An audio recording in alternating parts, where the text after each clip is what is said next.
যে আগের সরকার ছিল ফ্যাসিস্ট, এখন তো এটা তো ফ্যাসিস্ট থেকে বড় ফ্যাসিস্ট। দায়িত্ব নেওয়ার পরে বাংলাদেশের কোনো জায়গায় শান্তি নাই, কোনো বস্তিতে শান্তি নাই, কোনো জায়গায় শান্তি নাই। প্রত্যেকটা জায়গায় নির্যাতন চলছে, নিপীড়ন চলছে, কোনো মানুষের জানমালের নিরাপত্তা নাই, নারীদের ইজ্জতের কোনো নিরাপত্তা নাই। তাহলে আমরা আগে বলেছিলাম যে আগের সরকার ছিল ফ্যাসিস্ট, এখন তো এটা তো ফ্যাসিস্ট থেকে বড় ফ্যাসিস্ট, স্বৈরাচার রূপে আবির্ভূত হয়েছে।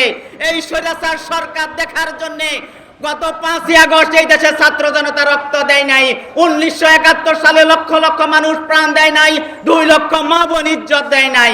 এই দেশে 1971 সালে স্বাধীন হয়েছিল বৈষম্যের বিরুদ্ধে, গণতন্ত্রের জন্য 71 সালে দেশটা স্বাধীন হয়েছিল।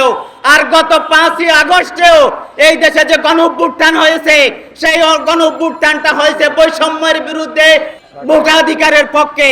কিন্তু এই অন্তর্বর্তী সরকার গত 1 বছর যাবত যে দায়িত্ব নেওয়ার পরে বৈষম্য আরো কয়েকশো গুণ বেড়েছে।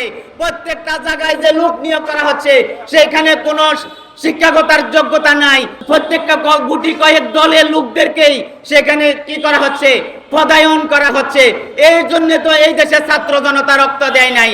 সংগ্রামী বন্ধুগণ, আমরা মনে করেছিলাম যে এই দেশে অন্তর্বর্তী সরকার আসলে এই দেশ থেকে দুর্নীতি দূর হবে, কিন্তু দুর্ভাগ্যের বিষয় আপনারা দেখেছেন অন্তর্বর্তী সরকার গত 8ই আগস্ট শপথ নেওয়ার পরে 21শে সেপ্টেম্বর অন্তর্বর্তী সরকার একটা প্রজ্ঞাপন জারি করেছিলেন যে 15 দিনের ভিতরে তাদের আয় ব্যয় হিসাব দিবেন। কিন্তু দুর্ভাগ্যের বিষয় গত 1 বছর অন্তর্বর্তী সরকার তাদের কোনো আয় ব্যয়ের হিসাব দেয় নাই।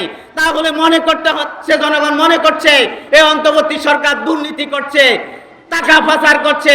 আপনারা জানেন অন্তর্বর্তী সরকারের উপদেষ্টাদের পিএসরা যদি শত শত কোটি টাকার মালিক হয়, তাহলে এই দুর্নীতিবাজ উপদেষ্টারা কত হাজার কোটি টাকার মালিক হয়েছে। এই দুর্নীতিবাজ উপদেষ্টাদেরকে দিয়ে এই দেশের রাষ্ট্রত্ব সংস্কার হবে না, এই দেশের ভোটাধিকারও জনগণের অর্জিত হবে না, এবং এই ক্ষতিগ্রস্ত বস্তিবাসী তাদের ন্যায্য যৌক্তিক দাবিও পূরণ হবে না।